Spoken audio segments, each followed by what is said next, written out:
April Fool's Day. Today we are participating in the great podcast switcheroo. So you're not getting any bulb today. Instead, you're going to get a nice episode of Evidence Locker. You can check Evidence Locker out at evidencelockerpodcast.com. Surprise! We'll see you guys next week for a new episode. And if you like what you hear, go on to evidencelockerpodcast.com, subscribe, and keep on listening. Enjoy the episode.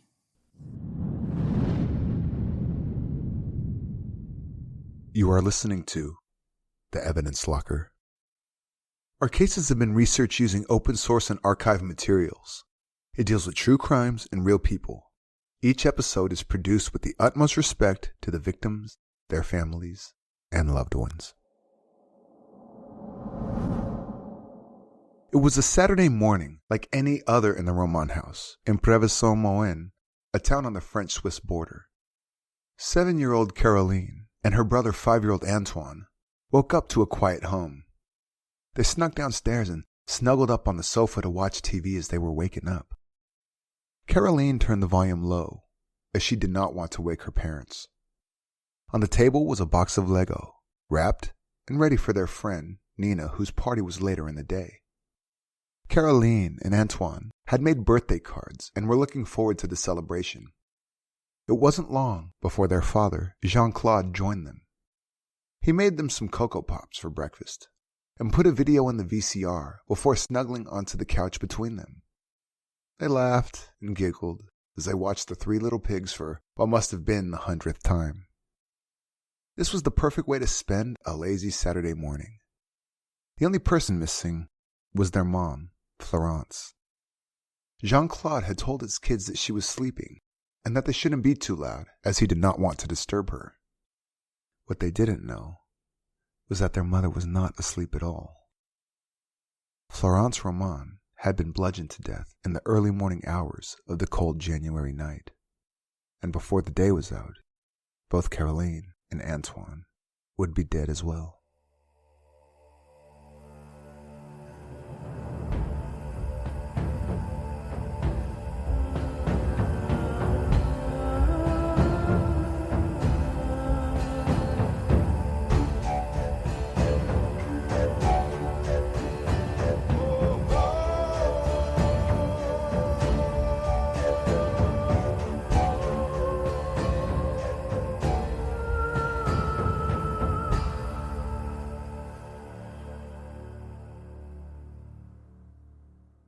Jean-Claude Romand was born in February 1954 and grew up in the French village of Clairvaux-les-Lacs. His parents were foresters, simple people with good values. Their family had lived in the area for generations, and it was commonly known that a Romand was good for his or her word. Honest and hardworking, they had the respect of everyone who knew them. His mother was a rather fragile person, and his father would protect her by telling white lies or half-truths. Jean-Claude was an only child, and he grew up without much support. His father was always concerned that Jean-Claude's problems would upset his mother too much, so he was encouraged to keep his worries to himself. Although Jean-Claude loved the forest and respected his family's life's work, he did not want to follow in his father's footsteps and become a forester. His grades were good at school, and he always thought that he was destined to be something greater. When he was 16 years old, he met a cousin by marriage, 14-year-old Florence Crollet, and he was smitten.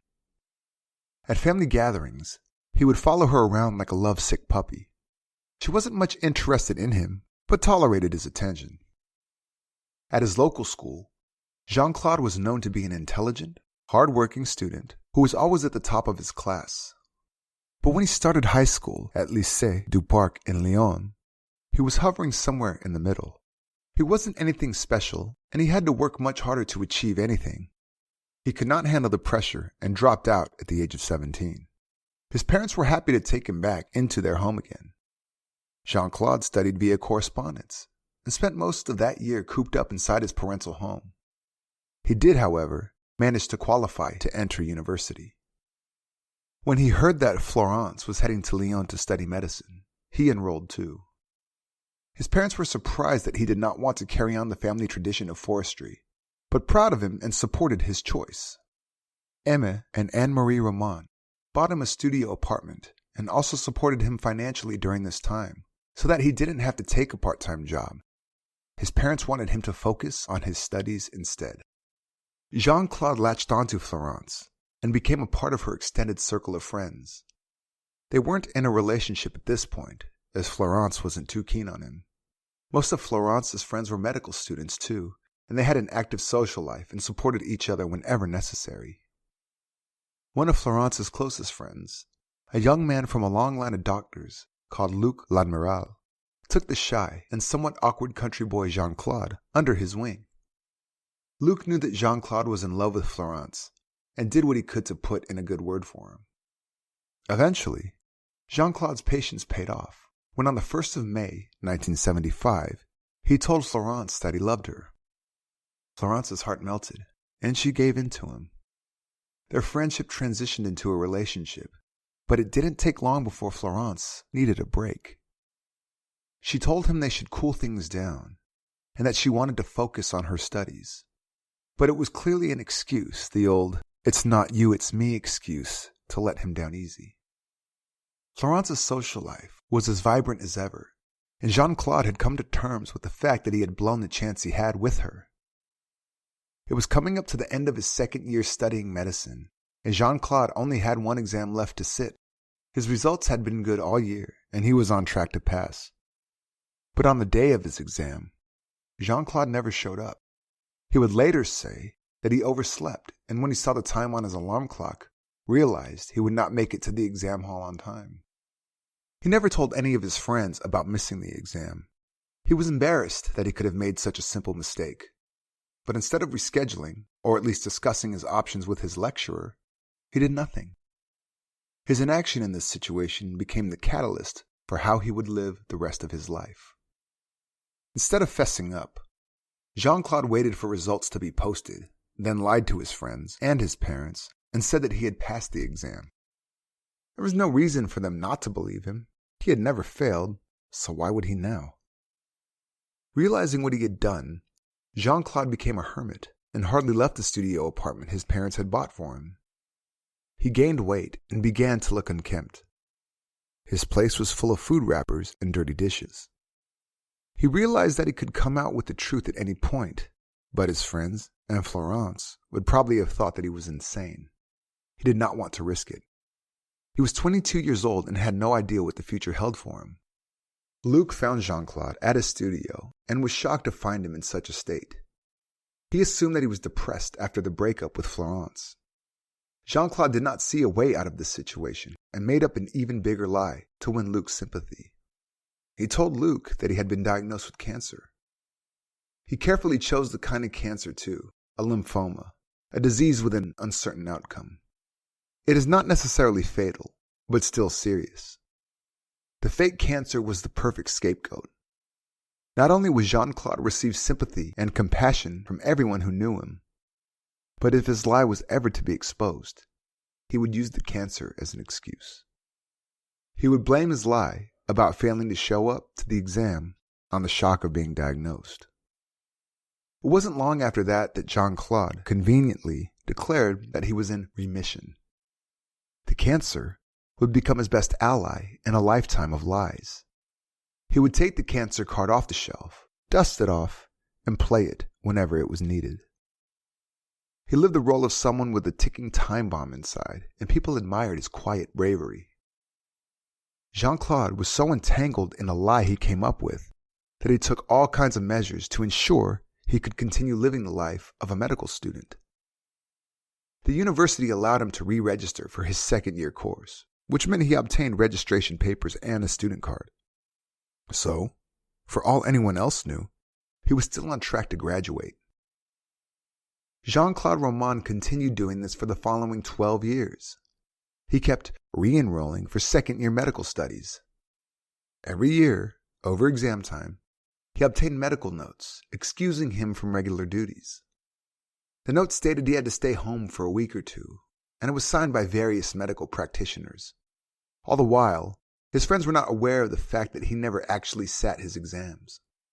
Most of Jean-Claude's fellow medical student friends were either a year above him or one below him, so it was easy to deceive them. He did still attend lectures and kept up the facade of being a medical student. He went to the library like everyone else and pretended to study or made photocopies. He was known as someone whose notes were always neat and well written, and he didn't mind sharing it with other students. But because he never sat any exams, he never qualified. Florence had failed her second-year exam, ironically the same one Jean-Claude said that he had passed without ever writing it. Florence saw the fail as an opportunity to rethink her future. She decided to fall back on pharmacology and give up her dream of becoming a doctor.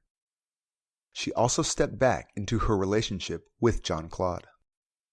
Some of their friends thought she took him back because she pitied him for suffering from cancer. Others thought she had her sights set on being married to a doctor one day. Either way, the couple reconciled and were closer than ever.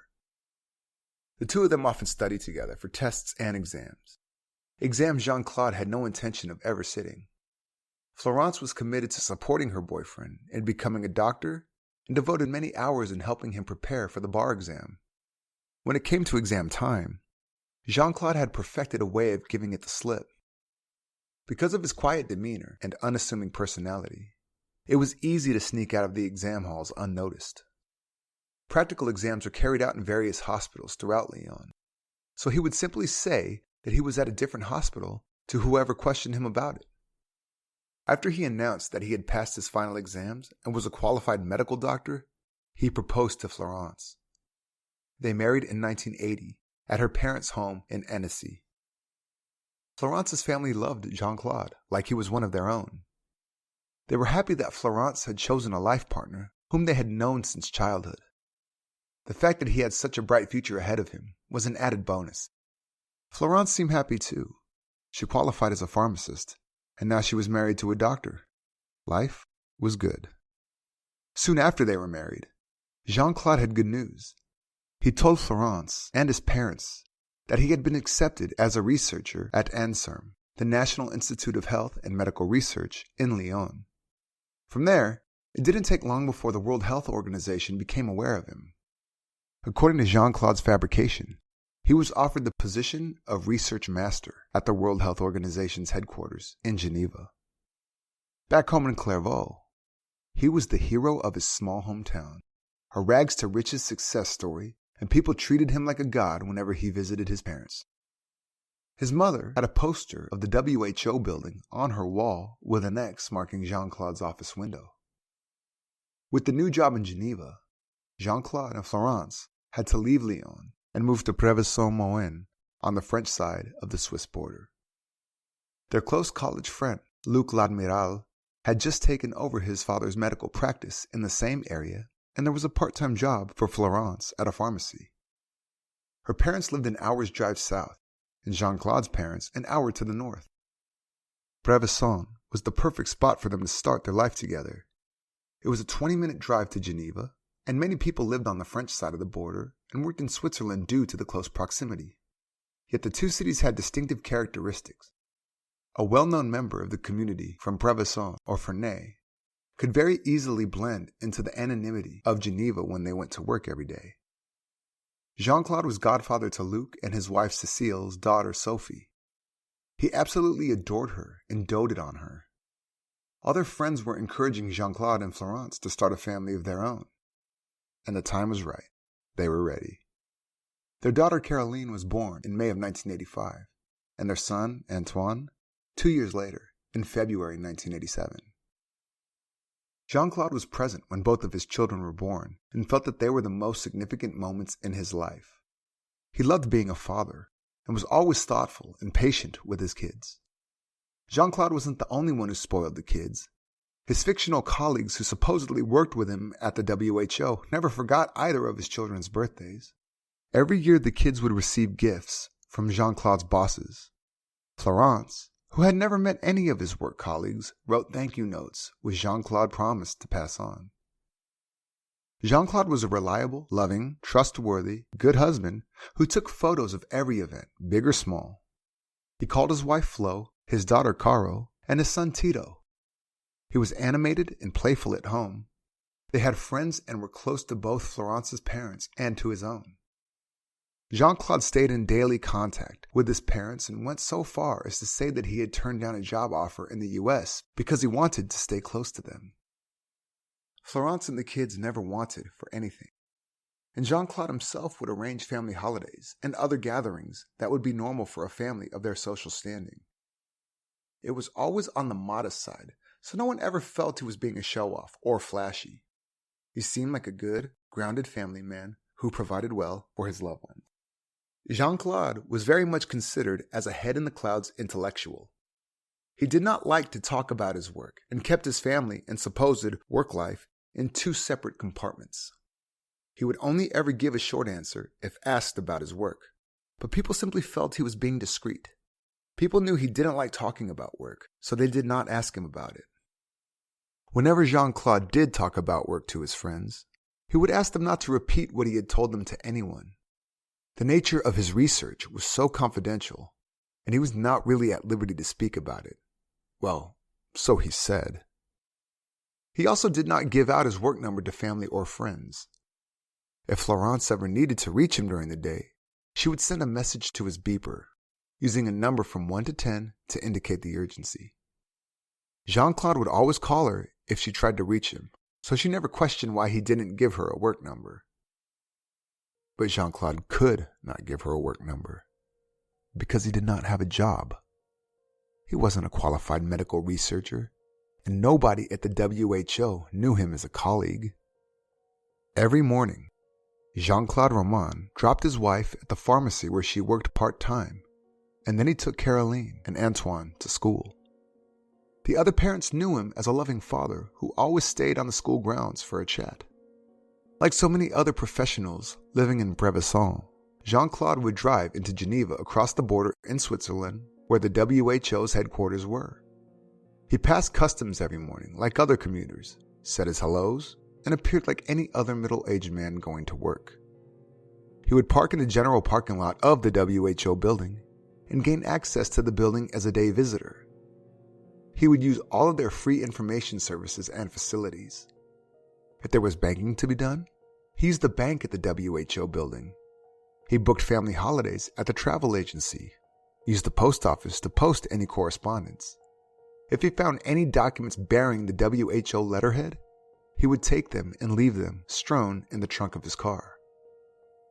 Jean-Claude would pretend to have quiet days at the office, which allowed him to join Florence for lunch. He didn't have a strict schedule. His importance at work meant he was above clocking in and out. He created the illusion that he made his own hours. The pretend doctor would say he worked all night should he bump into anyone he knew, so he could afford walking around the streets of Ferney in the morning. On Thursdays, as an excuse to spend time with his parents, he made up a story about giving a weekly lecture in Dijon. He would stop on his way to Dijon and have lunch with Aimé and Anne-Marie. Because there was no lecture, he would drive to the forest after lunch and go for a long walk in the woods. Other days would be spent in bookshops in Lyon, about a 2-hour drive from his home in Brevesson. Jean-Claude would park his car at highway rest stops, buy a coffee, and sit in his car for hours, reading books and sometimes even sleeping. The books he chose to read were all medical journals. He had a vast medical knowledge to support the lie of being a medical researcher. Luc Ladmiral and other friends who worked as doctors had never doubted that he was not a qualified PhD. What is interesting is that Jean-Claude Romand did not live a double life. He lived a very solitary life. He didn't have another secret family, nor did he go gambling or frequent strip clubs. He simply waited through solitary days, waiting for the time to pass. He did not spend large amounts of money, and for the most part, was in the vicinity of where he had told his wife he was. Although he didn't work at the WHO, he could honestly say, "I was at the office today." Perhaps it's these half-truths that helped him keep it up for as long as he did. From time to time, Jean-Claude would mix things up, as the character he had created, the world-renowned medical researcher Dr. Romand, he would have been expected to travel internationally. He would tell Florence about international conferences he had to attend, but he would never leave. Dr. Romand would book himself into an airport hotel in Geneva, which was only about a 20-minute drive from his home, and spend a couple of days inside his hotel room. He would spend his time reading travel guides about his supposed destinations like Japan and Mexico, so he could tell his family and friends something about his work travels. Before he headed home, he bought his kids gifts from the airport in Geneva. It was in the 1980s, so nobody carried cell phones. Jean-Claude never told Florence where he was staying, but she never really wondered. He dutifully called home to say that he had arrived safely or to see how Florence and the kids were doing. She had no reason to worry or doubt what he was telling her. Florence knew Jean-Claude was secretive, but thought that was simply his nature. She was even somewhat amused by him. She once joked to a friend, "It would not surprise me to be told one day that my husband is a communist spy." He may have been discreet, but everybody felt that Jean-Claude Romand was harmless. Because of his status as a renowned doctor, people trusted him and had no idea about his lifelong deception. He lived completely above suspicion.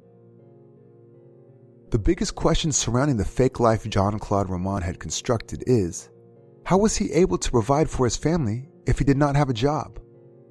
Where did the money come from? Although he never completed his medical degree, Jean-Claude Romand was no fool.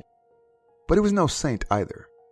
Firstly, he tapped into his parents' finances. He had full access to their accounts, and they never questioned him if money would vanish out of their savings. He told them that he was investing their savings in a Swiss hedge fund with a 16 to 18% annual return. In fact, his parents were so impressed with his initiative, they convinced Jean-Claude's uncle and his brother to invest as well. His parents and uncle never put pressure on him to provide bank statements or investment reports. They felt that he was so important and busy that they did not want to bother him. The mere fact that he helped them with complicated issues like investments, insurance, and such made him a very good son in their eyes. When Jean-Claude and Florence moved from Lyon to Prevesson, he sold the studio apartment his parents had bought for him and pocketed the money. When Florence's father, Pierre Crollet, retired, he received a payout of around 400,000 francs. Discreetly, Florence told her mother that Jean-Claude had helped his own family with investing their life savings, and he would be able to help his father-in-law too. So as it happened, Pierre went to Jean-Claude and asked him for a favor. He was all too happy to help, and once Pierre had handed over the money, Jean-Claude told him that he had set up a Swiss account and that the money was safely invested. But he never produced any statements or proof, and nobody ever asked for it either. They trusted him 100%. When it came to declaring tax, the family Romand only declared 100,000 francs, all of it Florence's income. Jean-Claude said that as an international civil servant, he did not have to pay tax in France. In fact, his salary was paid into a Swiss account, and Florence did not know much more about it. On his tax return, Jean-Claude stated that his occupation was a student, which was technically correct because he had continued to register for his second year of studies at the University of Lyon for 12 years. When this fact came to light, some years after the fact, the university was under scrutiny for their poor administration of the phantom student. But in 1988, everything in Jean-Claude Romand's world was still functioning in the way he had constructed it to. But no amount of lies or deception could shield one from tragedy. It was October, and Jean-Claude accompanied Florence's father, Pierre Crollet, to his weekend home in Sèvres. Pierre had a terrible fall down the stairs of the attic. When an ambulance arrived, Pierre was still alive, but unconscious. He died in hospital after being in a coma for a week. Jean-Claude was the only other person on the property on the day of Pierre's fatal fall. There was nothing to prove that Jean-Claude had anything to do with the accident, but a shadow of discreet suspicion would cloud Pierre's death forever. When Jean-Claude called Florence's mother to tell her the news, he had said that Pierre had a stroke, which had caused him to fall down the stairs. Yet the doctors at the hospital never said anything about a stroke. Florence's brothers recalled that their father wanted to withdraw some of the retirement money he had invested through Jean-Claude, but his untimely death meant that Jean-Claude could leave the money where it was. In fact, because Jean-Claude was so entrenched in the family's affairs, He was the logical one to handle the sale of their weekend home after Pierre's death. The family gave him power of attorney and asked him to invest the money from the house in Switzerland along with the rest of Pierre's retirement money. But there was no Swiss bank account, and Pierre's money had been spent. With the money from the Crolets' house, Jean-Claude bought a beautiful house for himself, Florence, and their children. This wasn't to be the last time Jean-Claude swindled Florence's family out of their savings. When one of Florence's uncles was diagnosed with terminal cancer, Jean-Claude told them about a miracle drug that had just been invented. It was still under trial, but he said it would be able to either cure or halt the spread of the cancer the uncle was suffering from. Jean-Claude told the family that one of these miracle tablets cost 15,000 francs. If they wanted to go ahead with the treatment, he could source it. The only thing was, the initial dosage for the treatment was 2 tablets. Florence's uncle refused to pay that amount of money and decided that he would rather not gamble his wife's inheritance on his cancer.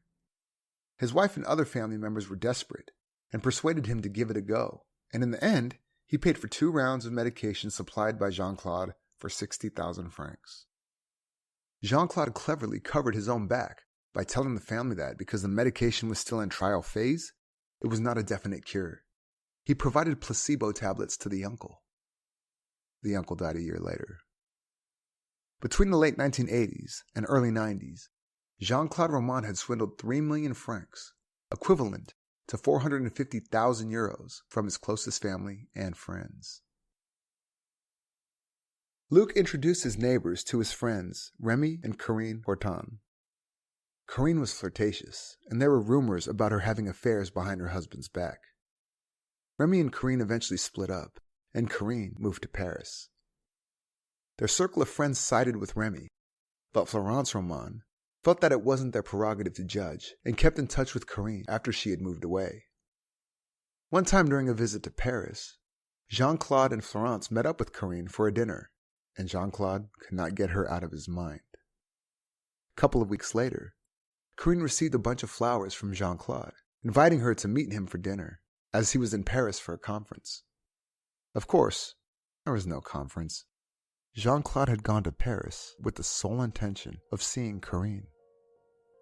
During the dinner, he boasted about his accomplishments, dropped some important names, and opened up about his alleged career. Corinne saw a different side to him and thought there was more to him than the somewhat conservative bookworm that she thought he was. In the following months, the illicit affair developed. Jean-Claude told Florence that he was involved in a research project in Paris to explain his frequent trips. He also went to Russia and Italy with Corinne, always pretending he went away for work.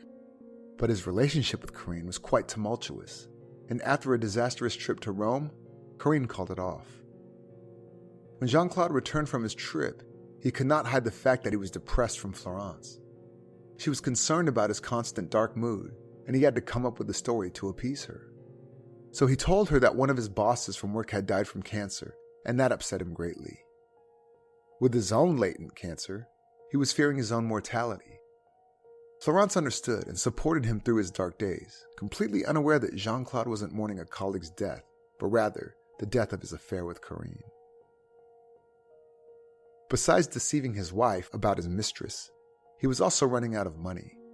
The affair with Corinne had cost him a fortune. On their travels, they stayed in luxurious hotels. He also flew to Paris regularly and took her to expensive restaurants and stayed in an upscale hotel, all to keep up the appearance of being a wealthy, world-renowned doctor. As Emmanuel Carrere observed in his book, The Adversary, although Corinne did not know about the lies about his career, at least for a while, he felt like he was sharing a secret with someone else. He wasn't completely alone anymore. The relationship was over, but the two remained friends. When Corinne had some money to invest, she asked for Jean-Claude's advice. She trusted him to invest 900,000 francs, but explained that she wanted access to the funds whenever she needed it. Jean-Claude put her at ease, promised the money was safe. In June 1992, Corinne needed cash and asked Jean-Claude for access to her account. He said she needed to give 3 months' notice before she could withdraw anything. Corinne was furious. That is exactly what she had told him not to do. Realizing she was completely at the mercy of red tape, she backed down. Jean-Claude was relieved. He had bought himself 3 months to figure out what to do next. The truth was, he had already spent most of her money and was reliant on the rest. Corinne's nest egg was pretty much keeping bread on the Romand family's table. In September, after the 3 months notice period, Corinne could not get a hold of Jean-Claude. When he eventually returned her calls, he told her that he had suffered a relapse with his cancer and could not make it to the bank to make the withdrawal, so they had to give notice yet again, which meant the money would only be available just before Christmas. Corinne was not happy with the situation. There wasn't much she could do. Her ex-husband, Remy, who still lived near Jean-Claude, promised her that he would keep an eye on Jean-Claude and help her to retrieve the money in December. When December rolled around, Corinne was not going to let Jean-Claude forget about her money. She put significant pressure on him, and he did what he could to assure her that everything was on track. Then his mother called and told him that they had received a letter from the bank, stating that their account was 40,000 francs in overdraft. This was one of the accounts that Jean-Claude had access to. The faithful son calmed his mother down and said that there had to be a mistake with the bank. He promised her that he would follow up, but the jig was up. He had bled his parents' finances dry, and he had no way of repaying them. The wife of a man who worked at the WHO asked Florence if they would be attending the family Christmas party at Jean-Claude's office. Florence did not know anything about it.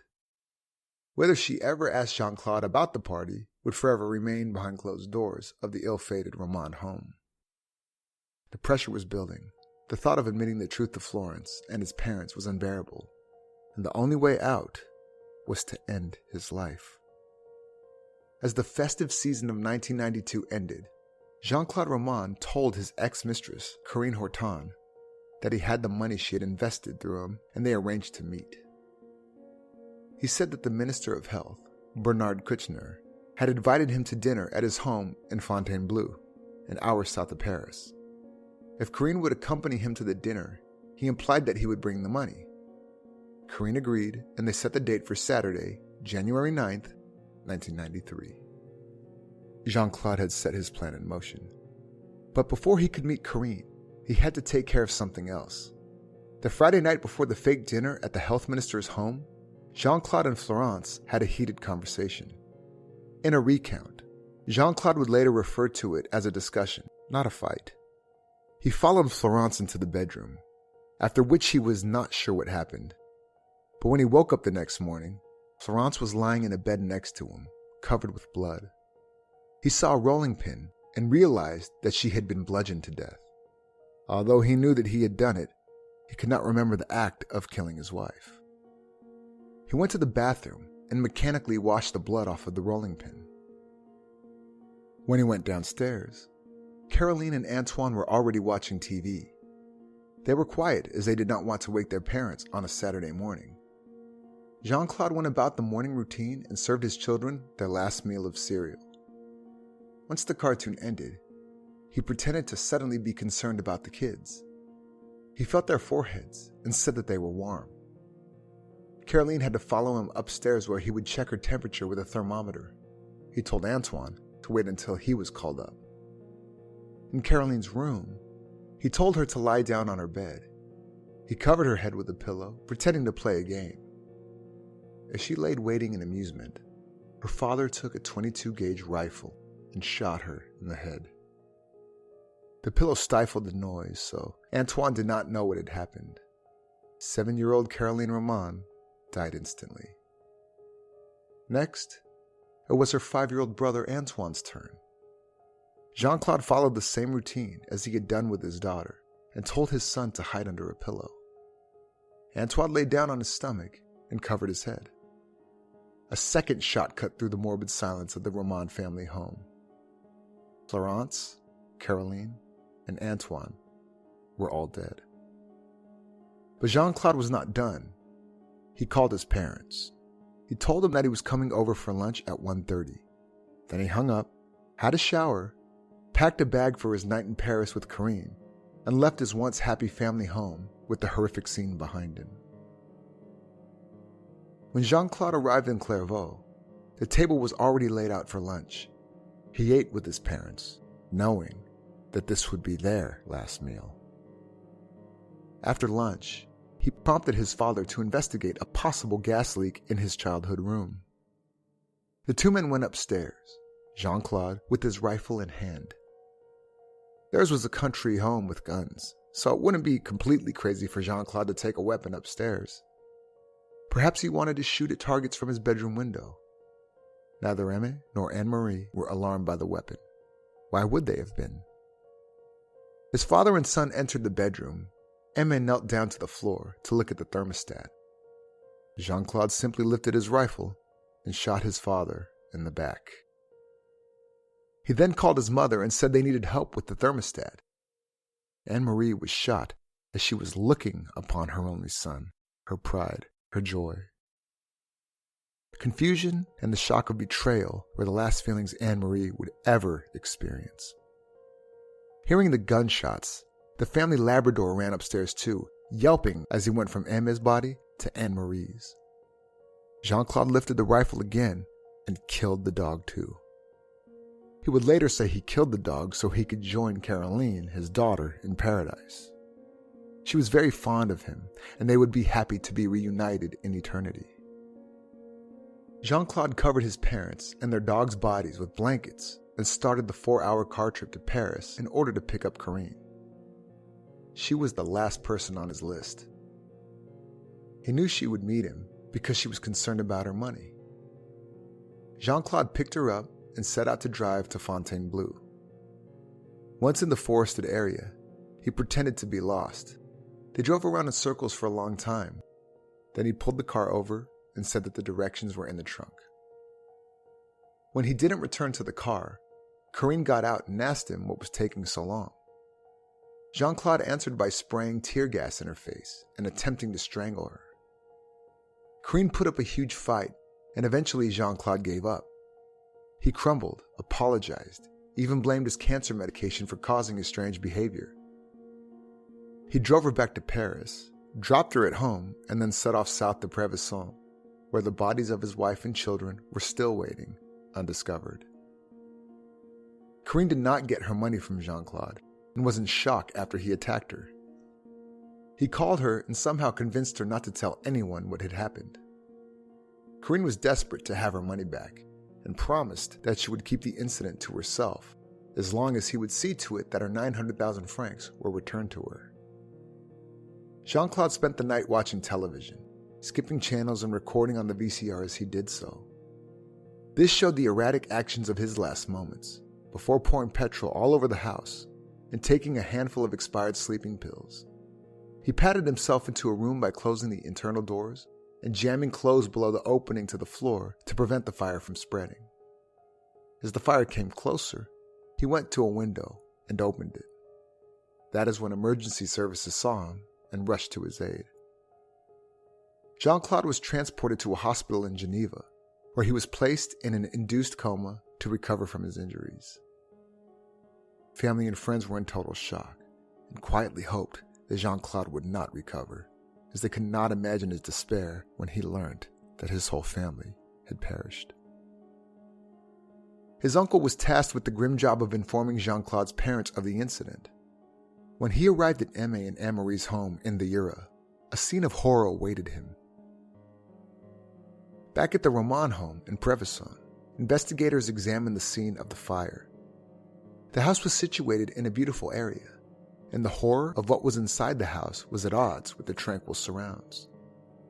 Throughout the home were telltale signs that the Romand family was a happy one. Photos of smiling kids and parents on the walls.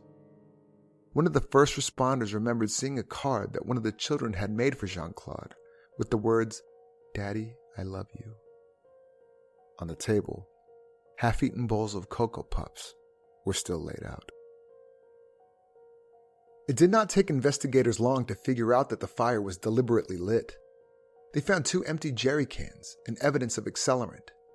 It was also evident that Jean-Claude Romand, the only survivor, had taken precautions to protect himself from the fire. The first seeds of suspicion started to grow. Then, they found a handwritten note in Jean-Claude's BMW, which read, "A banal accident and an injustice can cause madness. Sorry. The tablets Jean-Claude had taken were long expired. A local pharmacist told police that Jean-Claude had obtained more effective barbiturates from him in the weeks leading up to the fire, but none of that was found in his system. Road cleaners would typically pass the Romand home around 4 a.m.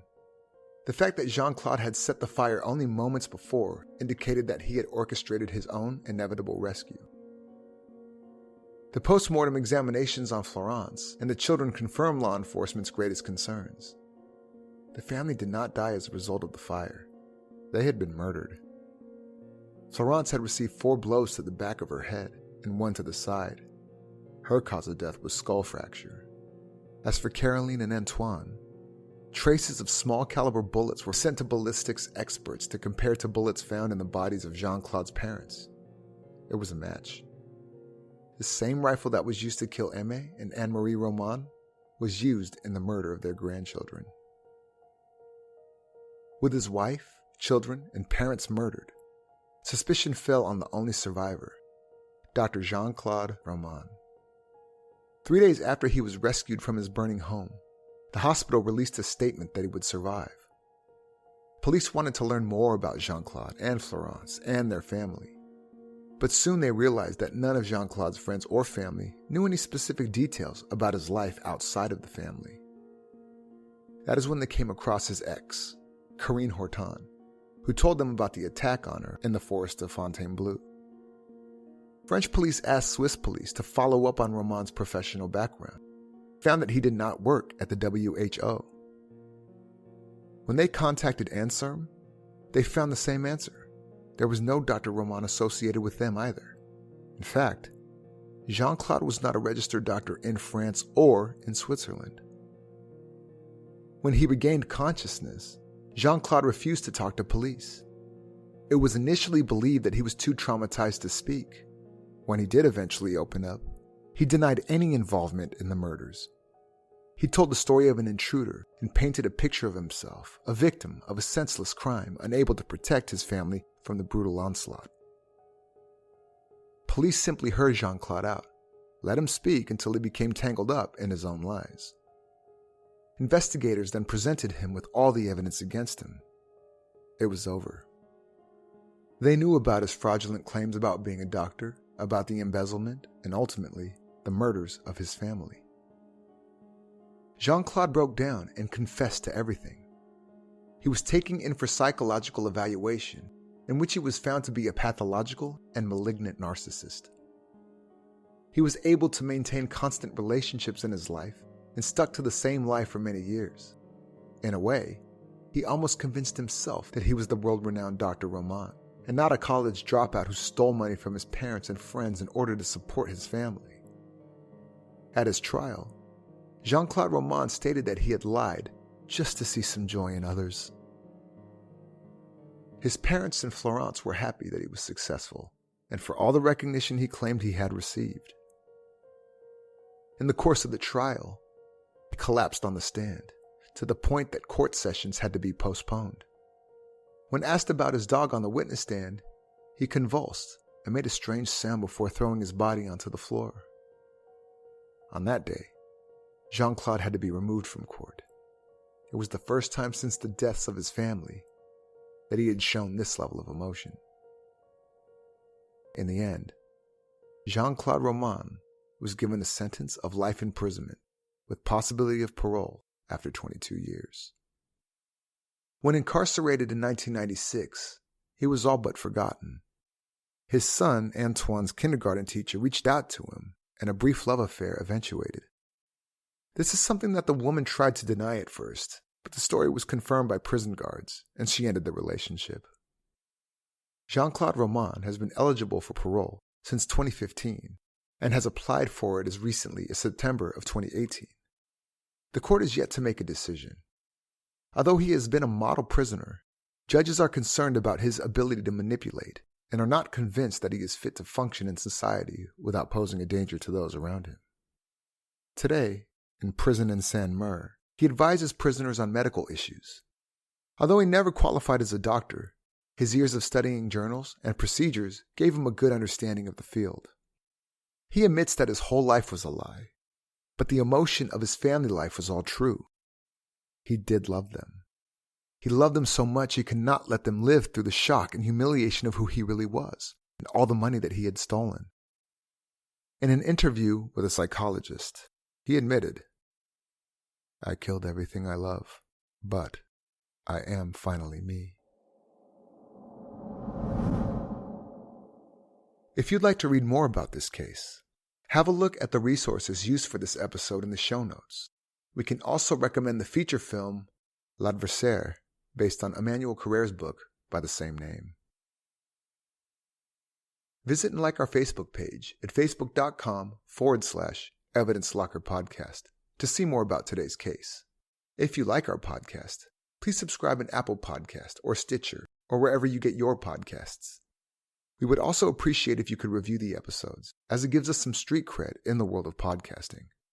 For bonus content and ad-free episodes, check out our Patreon page at patreon.com/Evidence Locker to see the benefits of becoming our patron.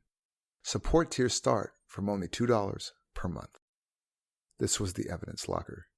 Thank you for listening.